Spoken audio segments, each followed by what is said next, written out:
That's true. So this is a term called medicalization. Yeah. So medicalization means that, the traditional FGM is usually performed without anesthetics, no sterile instruments, and from someone who is not medically trained. So this is like the most common traditional. But medicalization is something that is actually increasing a lot in a lot of countries. And this is when healthcare professionals provide FGM. Yeah. So some of them might think that, okay, maybe it's better that we do it because we can see to it that the girl gets anesthetics. Actually, this is, the WHO is very against this, of course. Yes. Medical professionals should not do something that we know is a harmful practice. Hello ladies, and welcome back to my channel. My name is Aisha, aka Nurse Aisha. I'm a registered nurse here to spread awareness on preventative health and lifestyle choices for women. That is my focus, so you can lead a healthier and more informed life. Welcome back to my channel, and for those of you that are new here, please remember to subscribe, like, and comment on this video so I can create more material for you.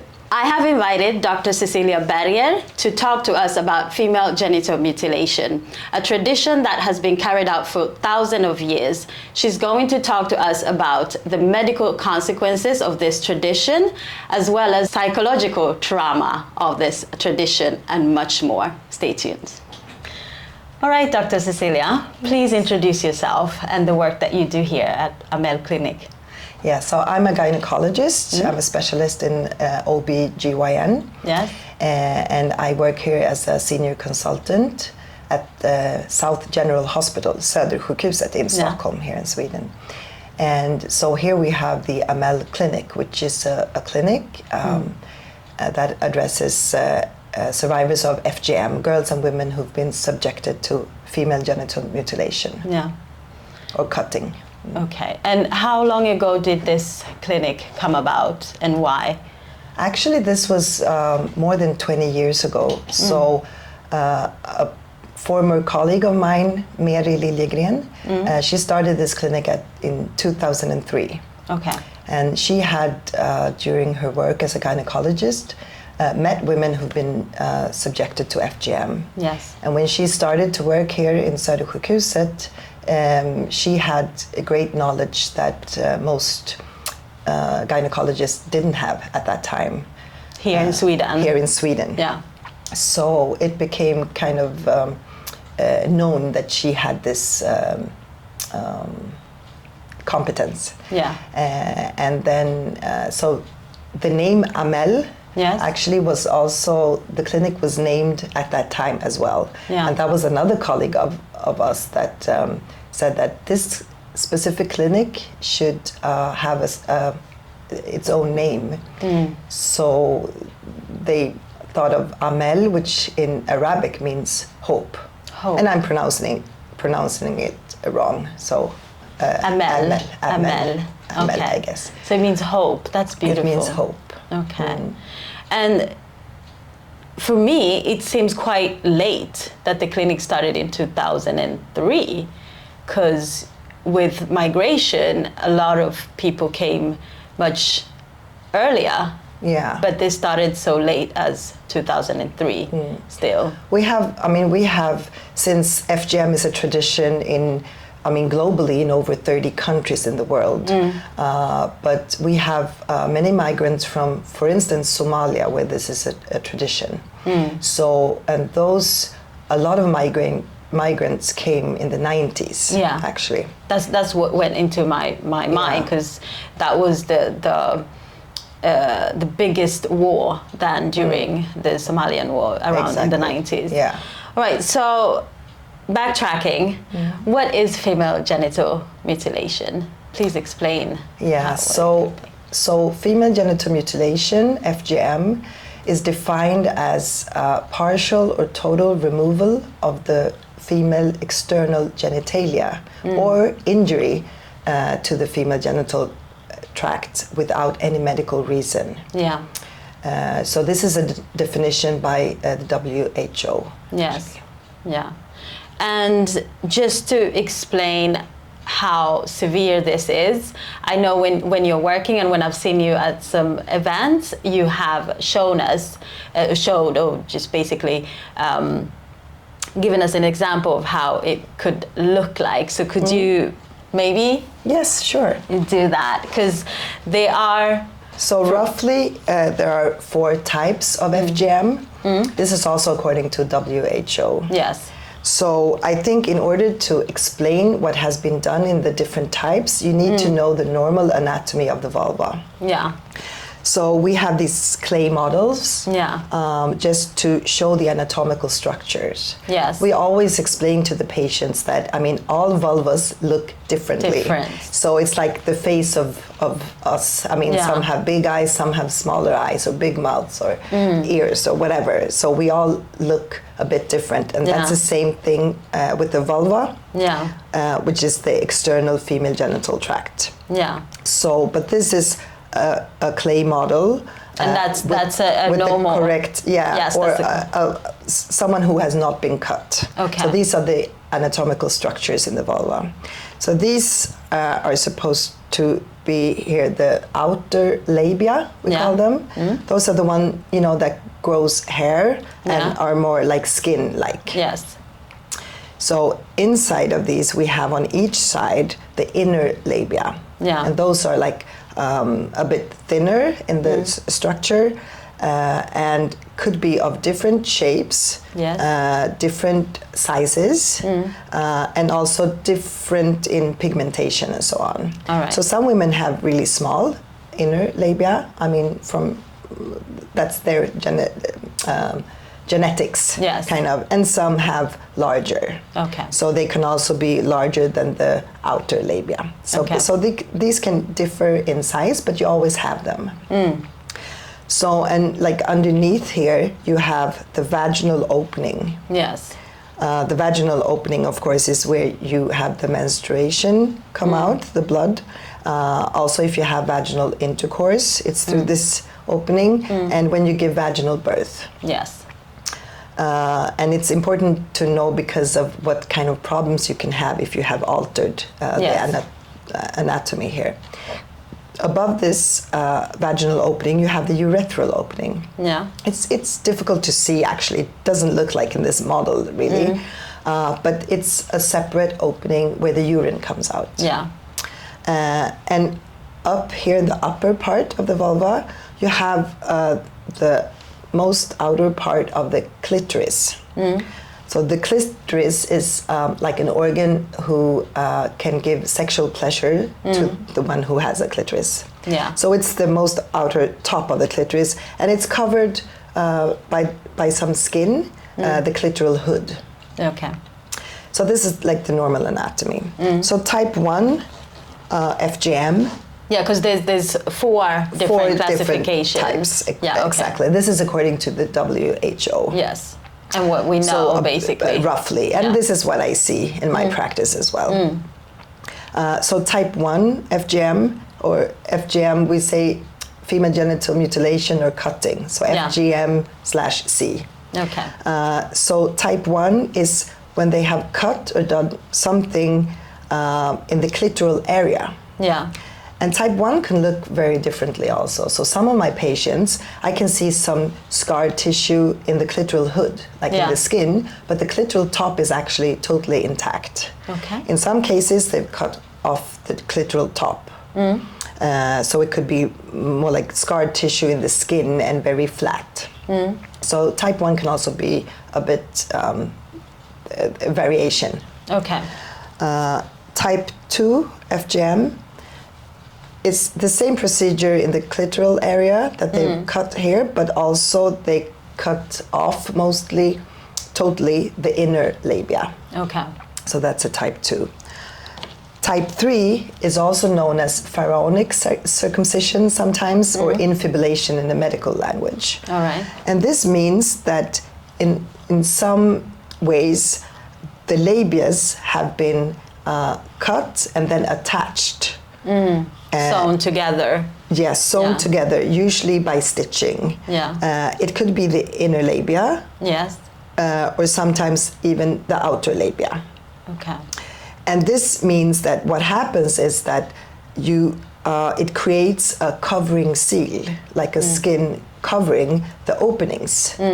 That should be, or the way you're born is, of course, the openings so should it's be. Changed the whole anatomy, basically. It's changed a lot of the anatomy, and it also explains a lot why some women with type 3 FGM, why they have certain problems. This opening, because it's always an opening left in this covering seal for urine to pass and menstrual blood to pass, but this opening, it also varies a lot how my patients look.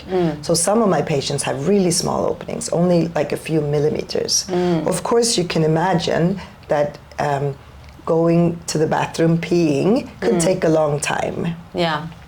And usually the urine like runs also like backwards. It could also create difficulties in having a vaginal intercourse, sexual intercourse, or makes it impossible actually sometimes. So I have a lot of couples coming to me and say, we can't have vaginal intercourse. It's very painful. For some women, they say that, when I had my sexual debut, it was like terrible. It was like almost traumatizing because it hurt so much. Yeah. Now after like 6 months or a year, it's become a bit better because if it's the inner labia, they're kind of thin, so they can like gradually stretch the opening. Okay. But it's very unnecessary pain and suffering for those women. So in this type 3, sometimes they've also cut the clitoral area, but not always. Then there's a 4th type, which is more unspecific. It could include, for instance, pricking, or actually also scraping, or pricking, or doing some, maybe not removing tissue, but maybe they cut. That type, the type 4, doesn't always leave scars. So you could have been subjected to FGM, FGMC, without actually having evidence of it. Yeah, because from what I read is some of the girls are cut as early as infants, when they're still infants, and they don't remember, and obviously with an infant level you can't do a severe, because the anatomy maybe hasn't. You can, but this is true. So the age varies a lot depending on the local tradition where it's performed. Yeah. So we say from infancy up to like teenager. Yeah. But in some cases, even like before marriage, in late teens, I've had a couple of patients that were 20 years old when it happened. Okay. But that's more unusual. So most girls are actually between 4 and 8 years old. 4. But from infancy. So for instance, my patients that come from Eritrea or Ethiopia, they often don't have any memory of it because they were infants. Yeah. Because usually they perform it on a girl who's like 1 month old. So you don't have any like psychological trauma from it because you don't remember it. That's almost child abuse. Well, yes, it can be included, of course, in abuse. Yeah. And because that's interesting. If now that happens in a country like Sweden, that should be considered child abuse. And if anybody comes it's a across, crime in Sweden since 1982. So, and it's considered like a violation, not only of human rights. So it's both a crime and it's a violation to human rights, and also you're basically a personal like offense? Bodily integrity, you can say. Okay. But and that of course, this is true for the globe. I mean, in every country, it's of course a violation against women's and girls' rights, human rights. Yes. But it's also in Sweden a crime since 1982, and actually in most countries it is forbidden. It's prohibited by law. Yeah. Even if it's traditionally still being performed at large scale. But in Sweden, you could get prison of between 2 to 10 years if you should do this to your children, for instance. It's actually also since 1999 a crime if you're a resident in Sweden and if you, for instance, go and visit the country of origin. Because that's when it happens. That's when it's a risk in some cases that it could happen. It's also considered a crime even if it's performed in another country, even by another person. And this is, I hear a lot of my patients also from their countries of origin, is not always the parents that wants this. A lot of my patients say that my father was really against it, or my mother was against it, but my grandmother took me when I was visiting her, and so on. So this is really, it's often performed by women, by elderly women. It's also often like the decision about a girl that she's supposed to be subjected to FGM is also usually a decision by, for instance, a grandmother. Or the community. Or society, the community at large. A lot of community pressure or community of course, pressure. And to get like social acceptance for some, it's the only way that they can think of, apart from some myths and misconceptions about why you should perform this. It's also sometimes for a girl's possibility to like prosper in the community, to not be like a outcasted. And also to be able to marry when she is older and so on. So I think it's also very important to understand the context, the social norm. So this is a tradition that has been performed since thousands of years back. So it predates, the big religions. So this is also very important. So before religion came into... Before, the large religions that we have. So it is, because sometimes it's misunderstood as something that is a religious requirement. Even for people who practice it could believe so. But this is not a requirement for any religion. And my patients, could be Christians, or they could be Muslims, or they could be other ethnic minority religions, or non-religious. It's performed as a cultural tradition. Which is interesting, because if it started so many years back, I wonder how, because today we're still struggling with the female anatomy and just accepting ourselves as women looking different. You and I don't look the same. And how often do they even look at their own anatomy and know that you haven't done it and I haven't done it? I mean, how do you know that I haven't done it? How is that even thought through? This is really interesting, because sometimes you can in a lot of my patients describe how everyone in the society knows who's been cut or not. Oh, okay. So it's like the grandmothers keep track. It's like a common knowledge. So I have patients who actually told me that no, my mother and my father were against it. They said, no, we're not going to do this. This is harmful, and this is a bad old tradition and practice. You shouldn't do it. But the girl herself wanted to do it, because all of her friends at school and everyone knew that she was not cut, so they would call her, you're not clean, you can't play with us, you can't eat with us, and so on. So I have patients who have either asked their mom, please, can we do it?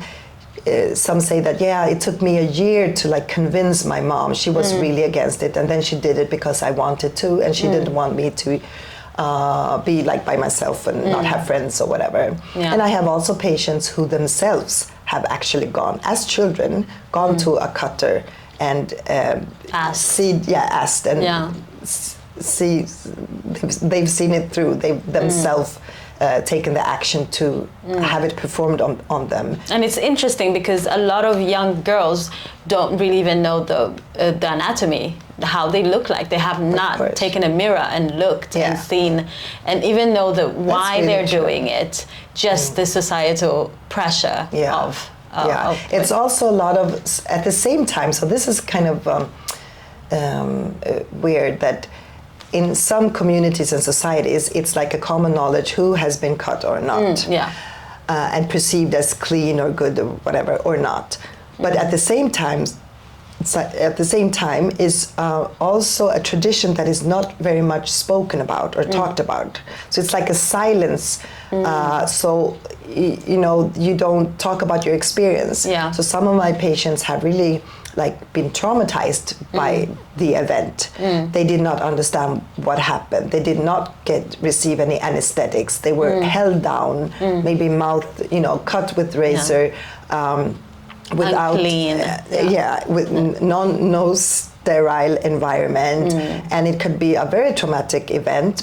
And then they don't talk about what happened to them. I have patients who say that I have a lot of physical problems. I understand that my mother and my siblings must have the same thing, but we don't talk about it. But then again, some of my patients, they have looked. And I remember a girl, she was amazing, and she was a teenager, and she had friends who had not been cut. And she was like, I realized, because she didn't have memory of the event, and she said, I realized it because we compared our vulvas. Okay, So she and her friends had gone, and she was like, I was totally flat. I didn't look like anything like my friends. Yeah. So she came here and said, I think I'm cut. And so this is also, I have patients who remember the event. I mean, if they were, usually we say that if you are 3 years or above 3 years of age when it happens, you have memories of it. But I have a lot of patients that they don't have memories of it. Maybe they've known somewhere, everybody talks about that, you're cut, but maybe they don't have any physical or psychological problems. So they come here because they want information, what was done. And even those that have memories, they could remember how they got cut and that it hurt and it bled and it, was difficulties in peeing afterwards and all of that.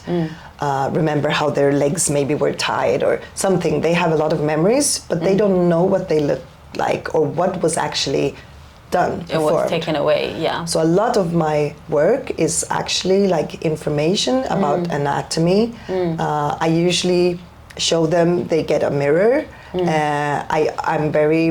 I always tell them that this examination is not, it's not painful. Because the FGM is performed towards the external genital area. So it's enough with me just looking, like a visual inspection.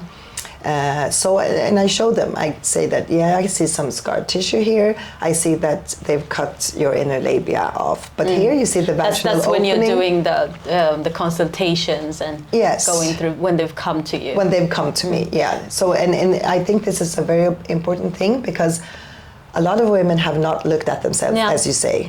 A lot of women, even uncut women, I know. They have a belief that they look so different from everybody else. Everyone, uncut or not, believe that there is one perfect normal anatomy of vulva. So a lot of my work is also to tell them the normal differences, the normal variability of how we look. So I can say, I see you have some scar tissue, in your clitoral hood. They've cut off most of your inner labia. But you see your vaginal opening, urethral opening, your outer labia, they look perfectly normal. And, and I can show them, I don't know if you've seen the poster we have here. I have a poster with 100 different women's vulvas. They have not been cut. But you can see that they look extremely different, all of them. So some have really small inner labia. And I have patients who have been subjected to FGM, and they look at this poster and say, well, I look like that. So, I'm not that different. And this can really boost their self-confidence. So I think it's a really important knowledge, to have knowledge about your body. I mean, it's your body. We cannot make, if you were subjected to FGM, we cannot make that undone. But it's your body, and you have the right to feel good about your body, to have knowledge about your body, to get medical help for issues you might have, or psychological help if this is what you need, to have a good sexual life and to enjoy quality of life. Yes. Because information is key, and this is exactly why we're here with you today. I mean, there's so many misconceptions already about the vulva without the FGM. normally, I mean, as a teenager growing up in this country, I don't remember any of us ever looking at ourselves, but there was that misconception that, you know, you have to look a certain way. An interesting thing is that it's quite common as a gynecologist, or if you work as a midwife, for instance, in like a youth ungdomsmottagning here in Sweden, clinic, youth clinic, that teenagers, young women come and say that I don't look good, I don't like the way I look, my inner labia are so large. This even a lot of women actually, and this is growing, that perform like intimate surgery. And the surgery they most often perform is that they cut off their inner labia because they think that they're ugly and large, but they're totally normal. So they go to plastic surgeons, not to gynecologists. So I think when they come to us, it's very important to educate and inform all women that the vulvas look differently, and you could be proud, you know, of the way you look. That's you. So going back to FGM, according to WHO, there's over 200 million women globally that have undergone this tradition, and yearly there's 4 million that are at risk or have done it. How come this is so popular and still ongoing in 2025? That's really it's a trick question, because the thing is that there's a lot of knowledge about that this practice is really harmful. It causes deaths around the globe every year. It causes a lot of morbidity, so a lot of girls and young women and women at older age, they suffer from consequences from this mutilation. Medical consequences. Medical consequences, psychological consequences, consequences that affects giving birth vaginally, and so on. Sexuality, morbidity. Obviously. So a lot of different things. So there is also a lot of work around the globe being done to stop, to end FGM. So there are campaigns, there are states, there are through laws forbidding it, also a lot of like activism towards it. So in many parts of the world, the prevalence is actually decreasing. That means that the percentage of women being cut in different countries could be less. So they are decreasing. But, the prevalence. So this is one thing. The percentage is, but due to population growth, more and more and more girls are at risk or being cut.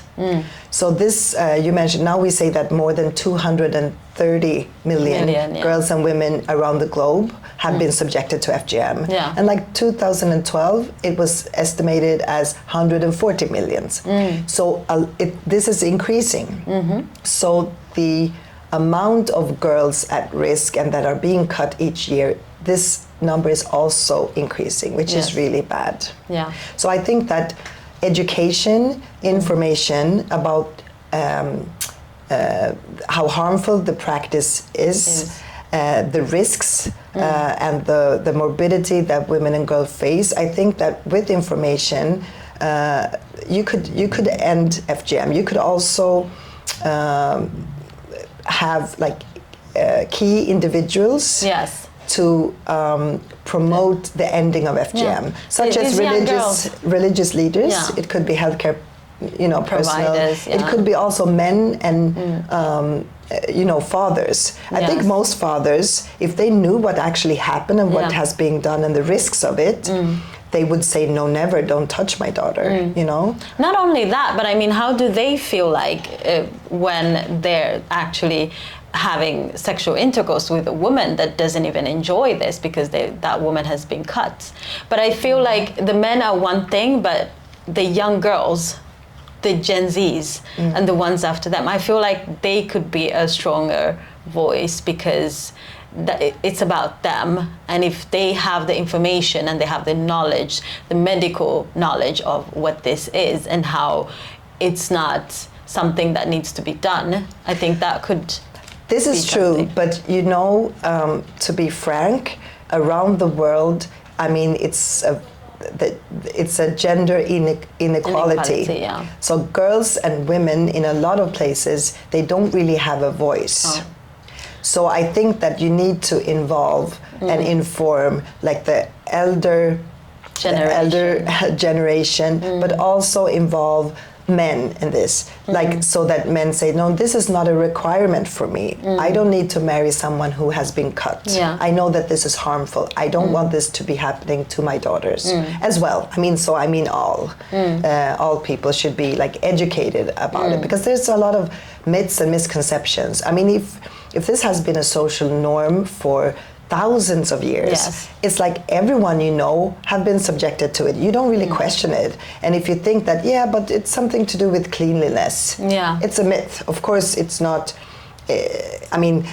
Parts of the body in the way that you were created, if you believe by God. I mean, of course, there's nothing like dirty about certain your parts. Body. Yes.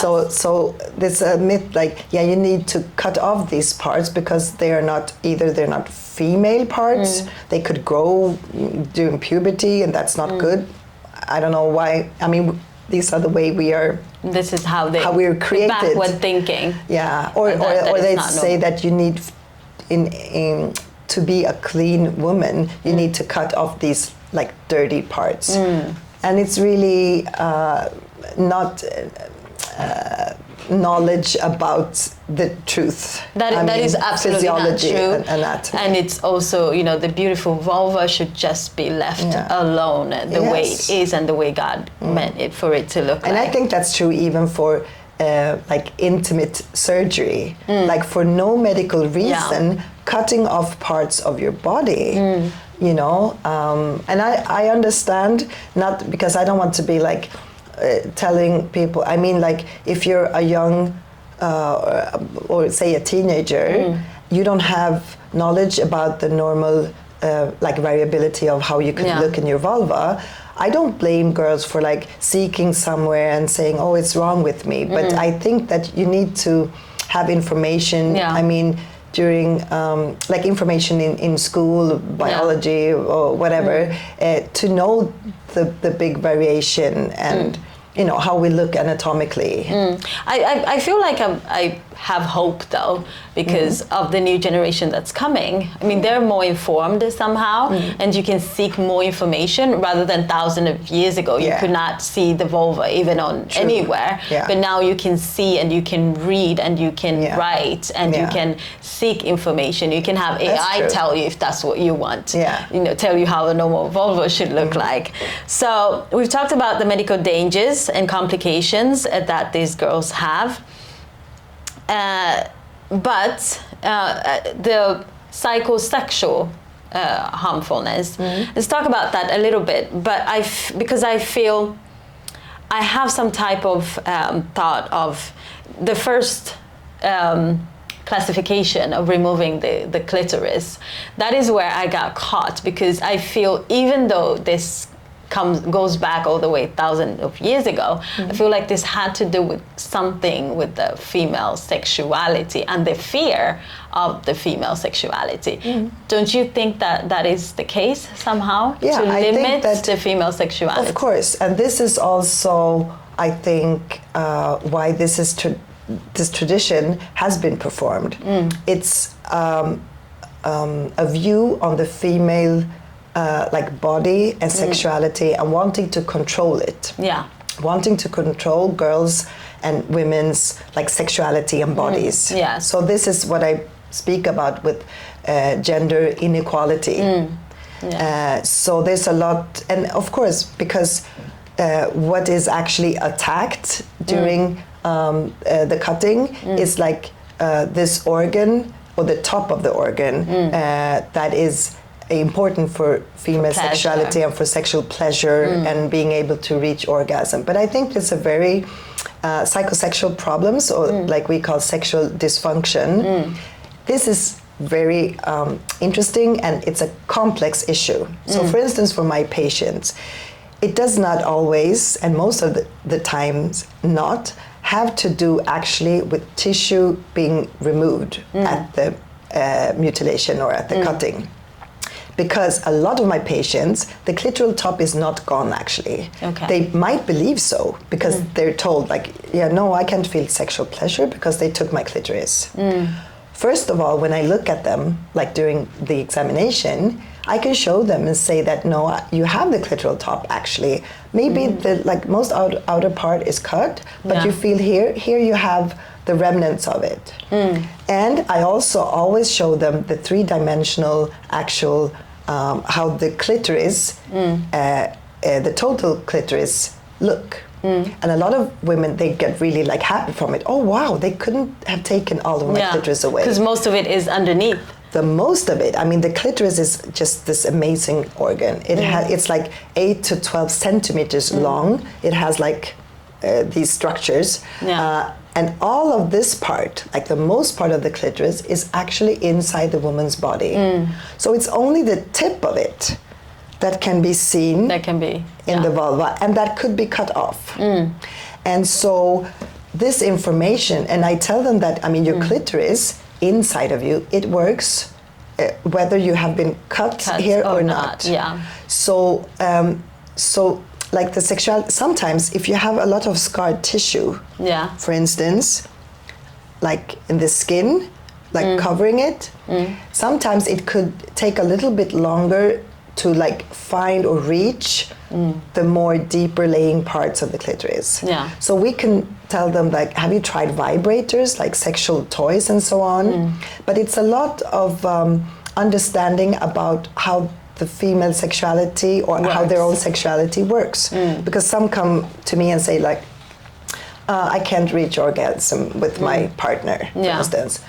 And so I say, okay, so how do you perform? How do you have sex? And it's like, well, the penis goes in and out a couple of times, and you know, it doesn't do much to me. And I think that's because I'm cut. And I'm like, actually, a lot of women, even though they have not been subjected to FGM, they don't reach orgasm through that type of sex. So then I have to talk about foreplay. What do you like? Like it could be like a kissing, touching, and I tell them the importance of the physiological response. So, and that is not actually, even if you've been cut or not, this response can come anyway. It's a lubrication when you get like wet inside the vagina for more easily, like for instance, having a fingers or a penis or in your vagina. So the lubrication, but also the clitoral organ, it swells. It's erectile tissue, the same as in a penis, but it's not, you can't see it as obviously because it's inside your body. So you need to have this swelling, the erection, and also the lubrication. I feel like this was kind of maybe not general knowledge thousands of years ago, but somehow they knew about this and they wanted to get to this pleasure somehow. Well, they knew that the limit clitoris, it, to this important. Beautiful organ that we women have. And because I feel when you read a lot of books, you know, Fear of Flying and other books that are out there about the female sexuality, you feel like how powerful that is. And thousands of years ago, they knew that and they wanted to remove that. And repress it. And also we as women not doing the work and finding out about our own sexuality and thinking that pleasure is only when you are pleasured by someone else. You basically give that power to someone else. So this is also, I'm sorry I'm interrupting you, but this is also what we kind of promote, like self-exploration. Because it's also, because I want to understand, so I ask for symptoms, I ask for, so what is, you know, to try to get to what is the issue with this. So a lot of times they say, no, with my partner I can't reach or feel sexual pleasure or reach orgasm. And so I ask them, so if you try yourself, if you touch yourself, and it's like, no, I've never done that. So sometimes I need to, exactly. So I think it's also that female sexuality is surrounded by shame.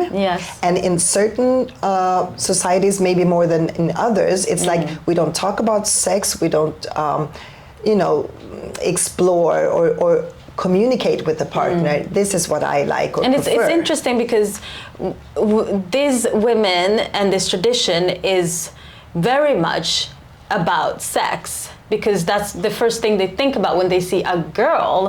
But then we don't even talk about it.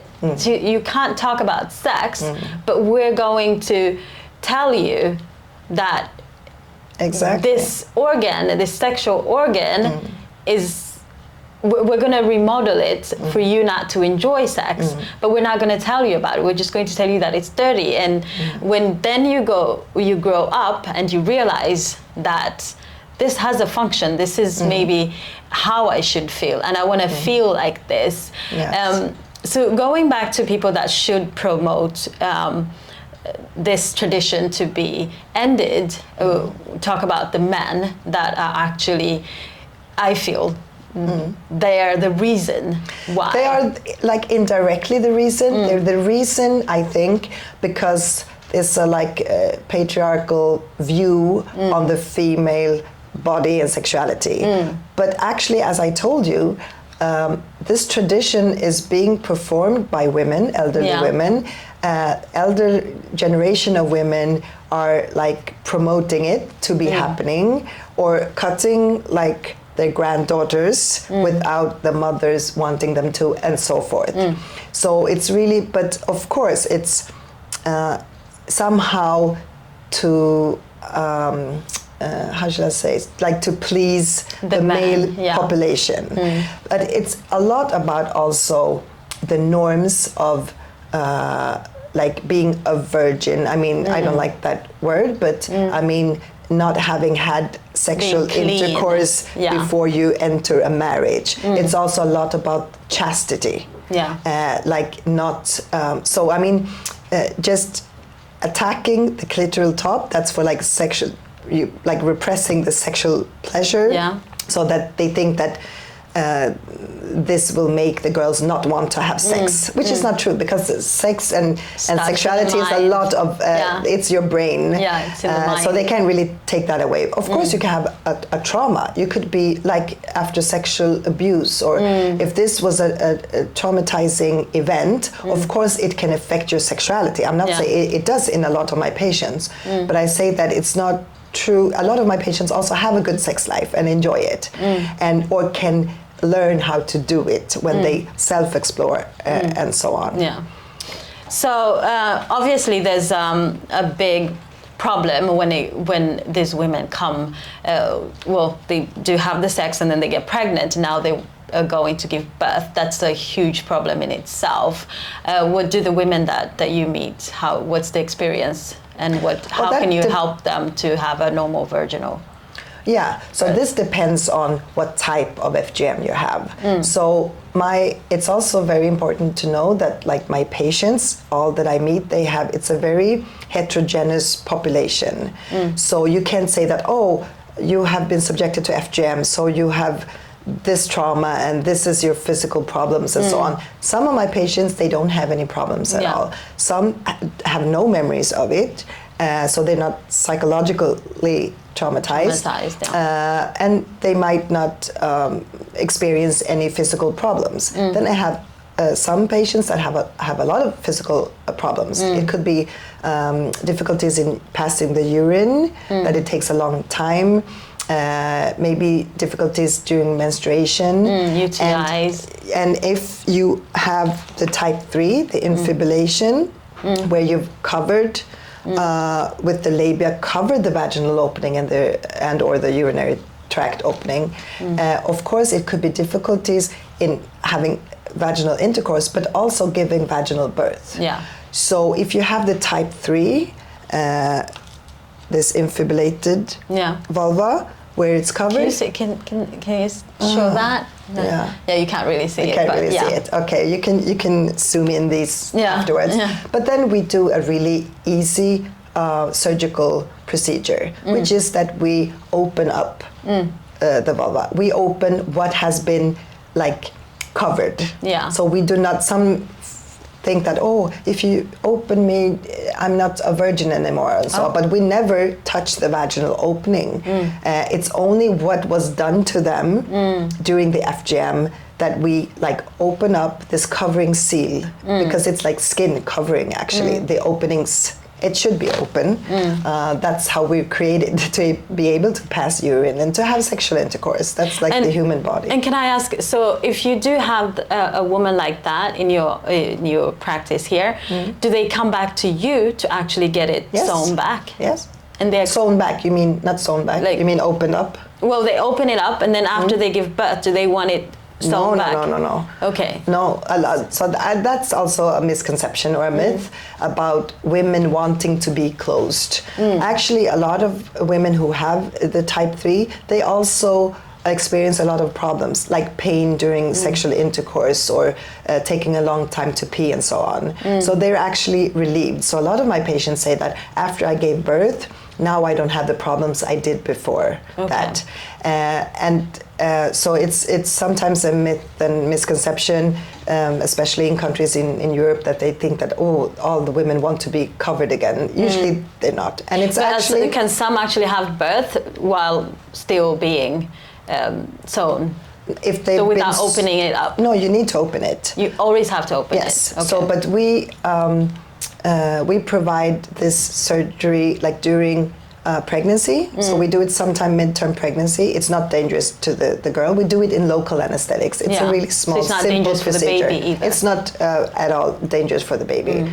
So we do, we open it, we suture, we take suture that are self-resolved after like a week on the edges, so that it won't bleed and so that it doesn't attach again.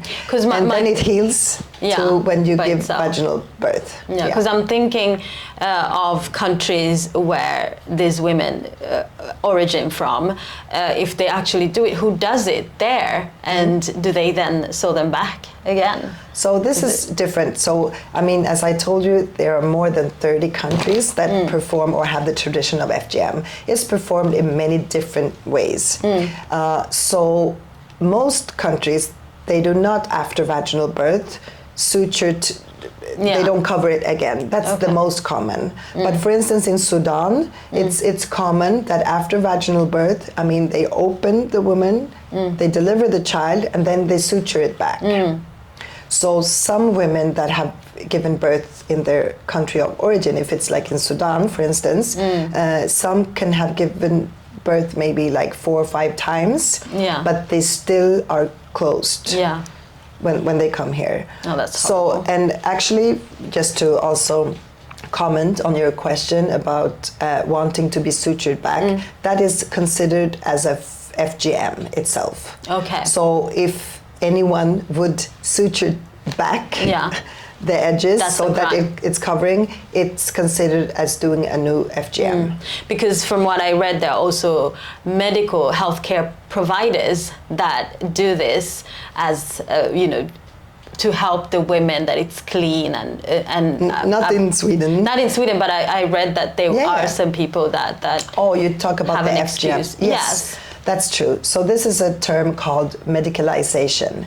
So medicalization means that, I mean, the traditional FGM is usually performed without anesthetics, no sterile instruments, and from someone who is not medically trained. So this is like the most common traditional.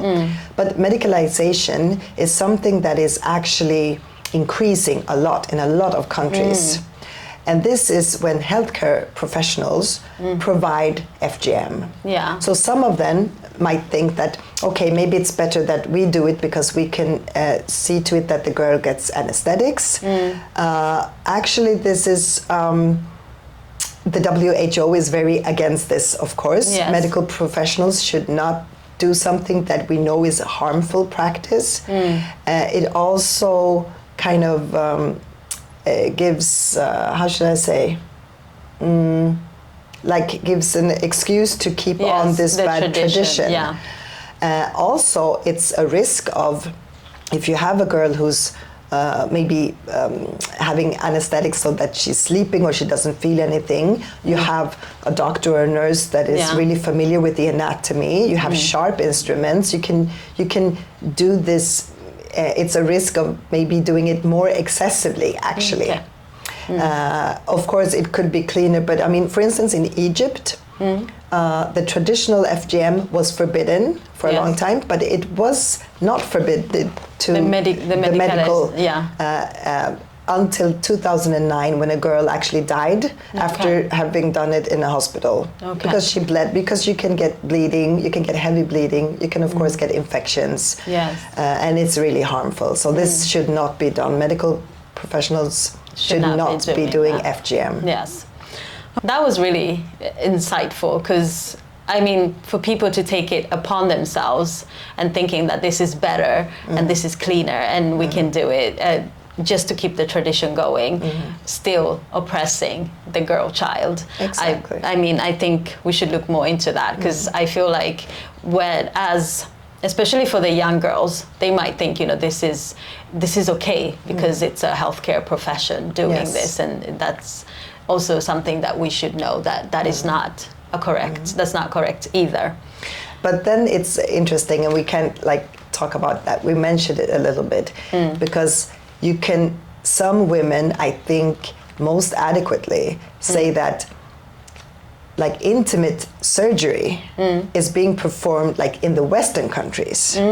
So you can, as a woman, go and you pay privately a lot of money also to have your inner labia cut off, and sometimes the clitoral hood also cut off. Oh. This is similar to FGM type 2, you could say. And why would they do that? Because of trends in aesthetics. Oh. So it's the same thing that you would feel like you should have a certain nose or a certain mouth or something. All right, so the surgery for doing FGM is forbidden, but still aesthetic surgery is allowed. Go on. Yeah. So this is a question I sometimes get. It's that we know that it's prohibited by law to perform FGM, even if someone would ask for it.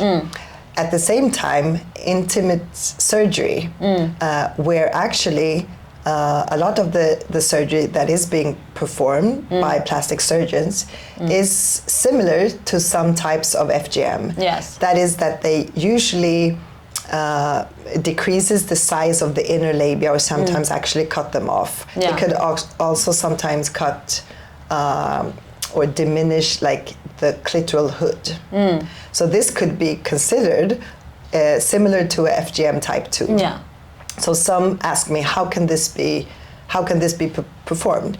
Because actually it's not prohibited to seek plastic surgery. And this is here in the Western now world. Now we're talking about Sweden and Europe and the US and so on, where a lot of this intimate surgery has become really, really popular. Trendy. And that's what is trendy aesthetically. So right now, for more part, it's having small inner labia is considered more beautiful or something like that. It's a difference though, because FGM, the traditional FGM, which we're talking about today, is performed on girls, on minors. Whereas aesthetic surgery, you cannot do it on someone who is younger than 18 years old. Yeah. So you have to be adult. Yeah, so these women ask for this surgery. Yes. Because as a trend.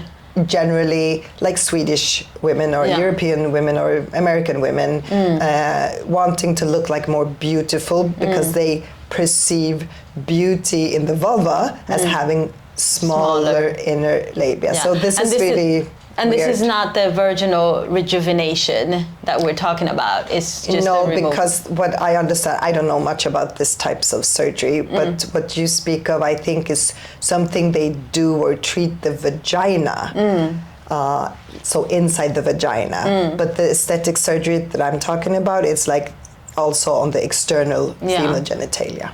And this is all to change the original anatomy. Exactly, and it could also, of course, come with complications. Of course, all surgery you can get bleeding, you can get infections, you get scar tissue. Yeah. So for some women, they have complications after intimate surgery as well. Yeah. So I really question it. I think that, of course, if someone perceives themselves as I'm not beautiful, or I look ugly, or something is wrong with me, my inner labia are large. Oh, my partner they don't have, says they're my large. partner says that. So that actually has happened. I have young people say, yeah, my boyfriend, he thinks that my inner labia, and I'm like looking at them, who do you think have seen more pussy, me or your boyfriend? Oh, wow. Actually, because I've seen so many thousands and thousands.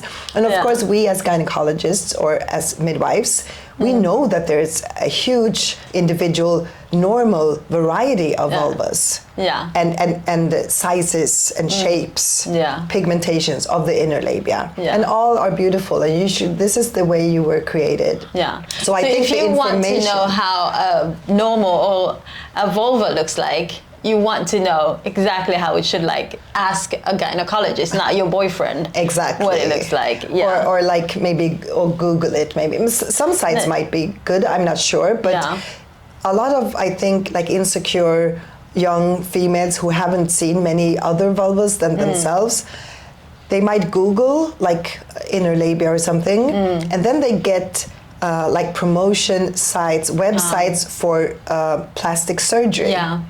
And plastic surgery will say, oh, if you have irregular shape, maybe you want to harmonize or something. They say something quite ridiculous in my eyes and ears, in my opinion.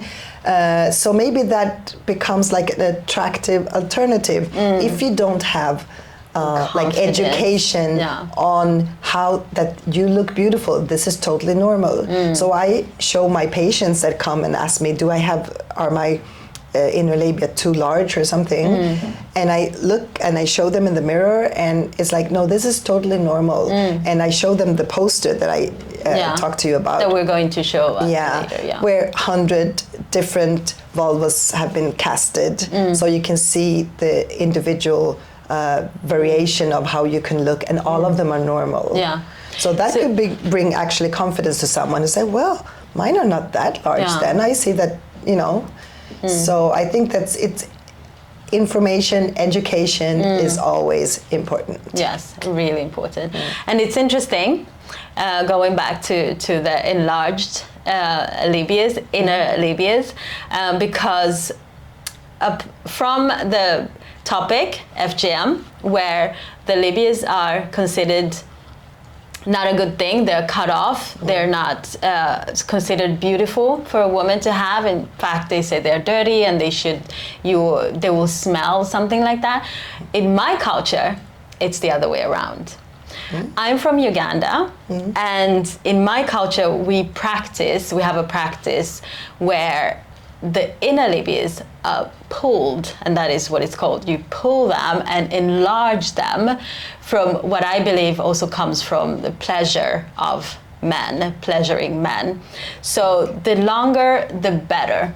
That is the cultural practice. Also goes back way back in time.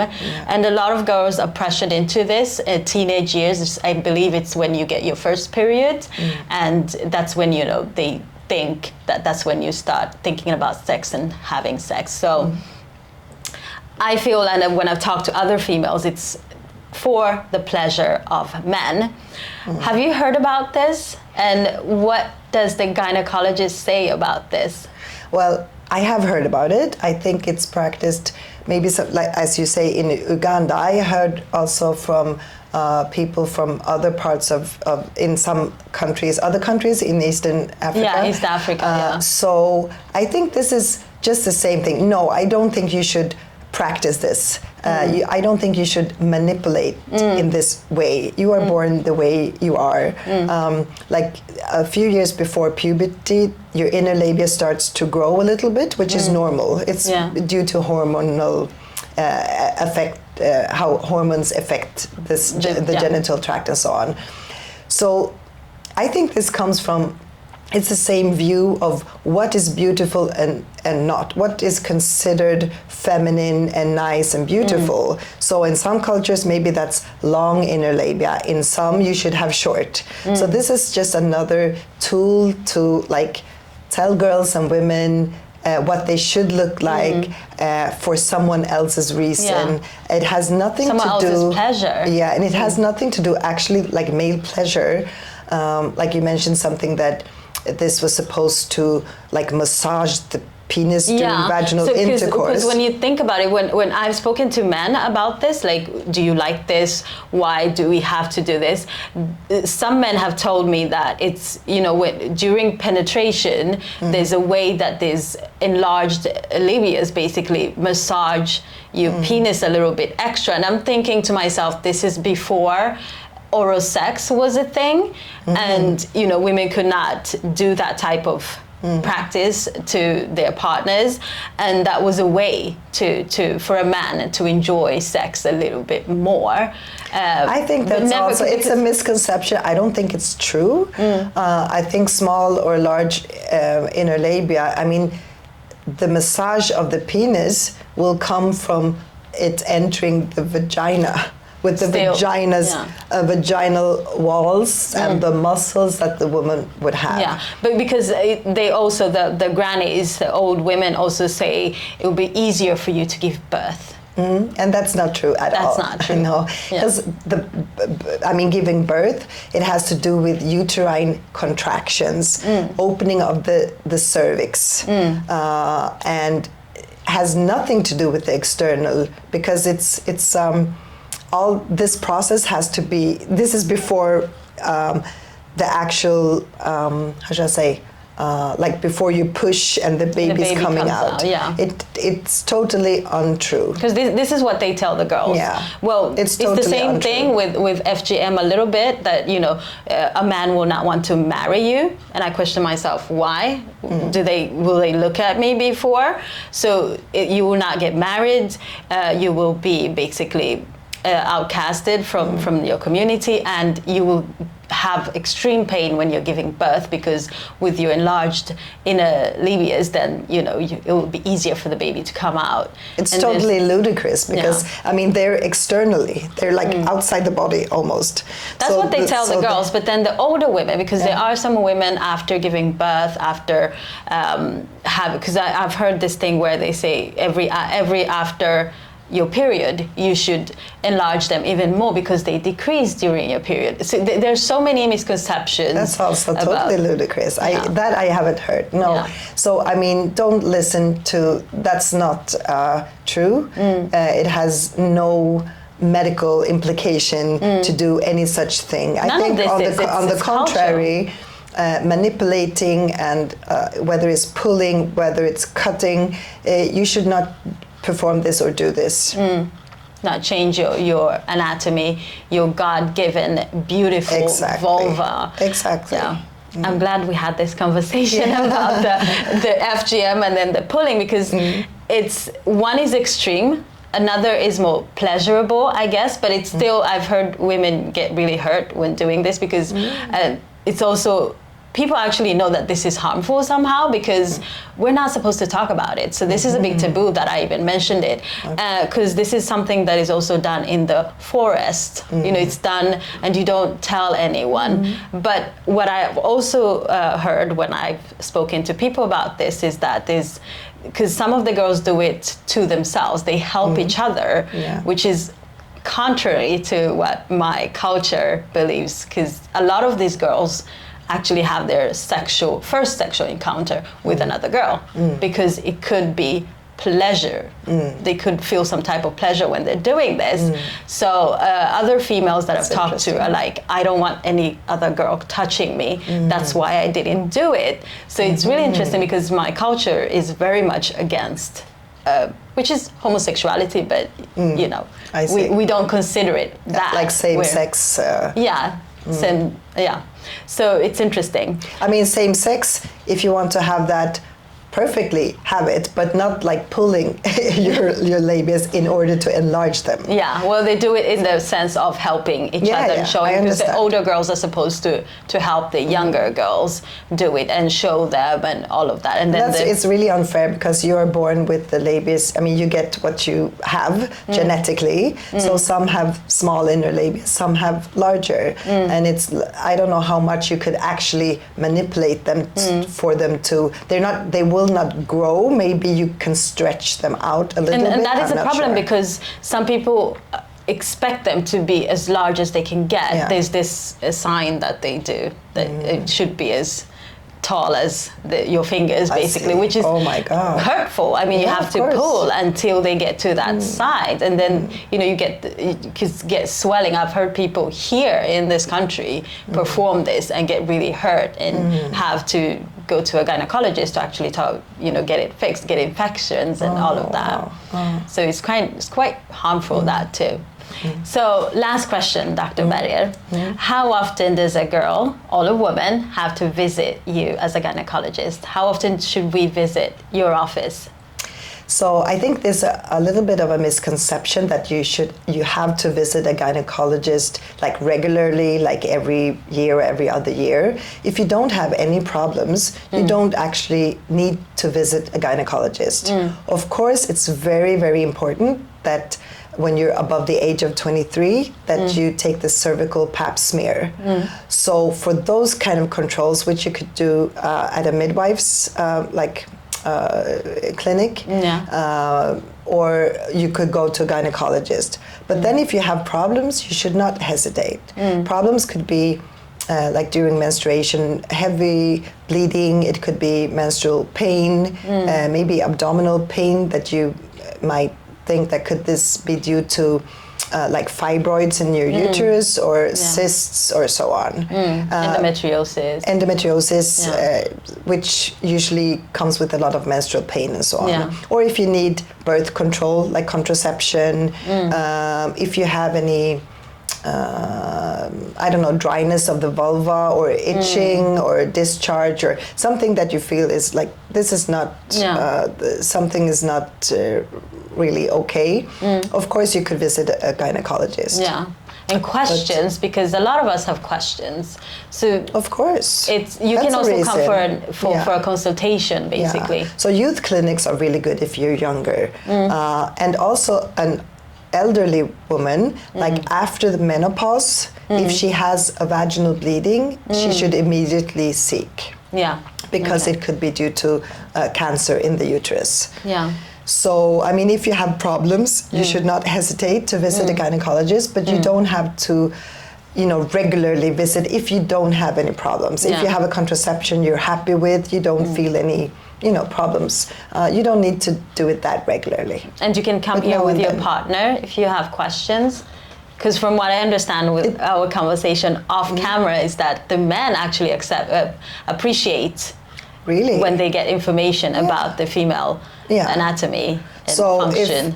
Like heterosexual couples, if that's what my patient is, often come like with the partner, and they might come because they have difficulties having sexual intercourse, and sometimes the men in those couples would be really like, I don't want to hurt her. It seems like it hurts, and we cannot fully, enjoy sex. Or so many. Also, men are really interested. Sometimes they could be a bit embarrassed when I start, because I freely talk about orgasm or sexual pleasure, or I show them like on the clay models. I show and explain the anatomy. I explain the physiology of like sexual arousal and so on. But they also most often are very like happy for the information, because most men want the best for their partner and for their mutual like sexual relations. I know if you have like difficulties, if you need like more of a therapy, like for a couples therapy. For instance, here in Stockholm we have RFSU. You could talk to like a therapist or a sexologist about like problems that you might encounter in your relationship. And so I know there's a mansmottagning. That's true. For the men here, true. and that's also a completely new thing.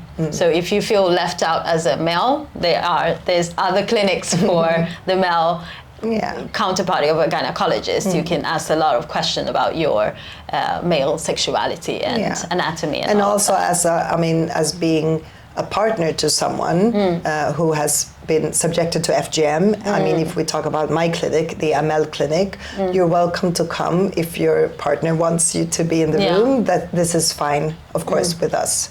And I have fathers coming here with their like teenage or young daughters, and they're like maybe the FGM happened to their daughters without their knowledge or them wanting to, and they're like, what have they done to my daughters, and they so want on. to, and they want to see if there's any help that they can get and so on. They want to find out. Okay. Thank you so much for this very, very insightful conversation. And we have so much to talk about when it comes to well, not only gynecology, but a lot about sexual pleasure and all of that juicy stuff. So I hope to see you here sometime soon. Yes. I would enjoy that. Thank you for having me. Thank you. Thank you everyone for watching. This has been so insightful for me. I hope that you have enjoyed this conversation. Please make sure to ask questions, comment, and like this video, and ask Dr. Cecilia Berger questions that you might have, and we'll make sure to answer them. I'll also put her information in the description box so you can contact her if you are someone that has been subjected to female genital mutilation. Thank you so much. I'll see you in my next video. Bye. Bye.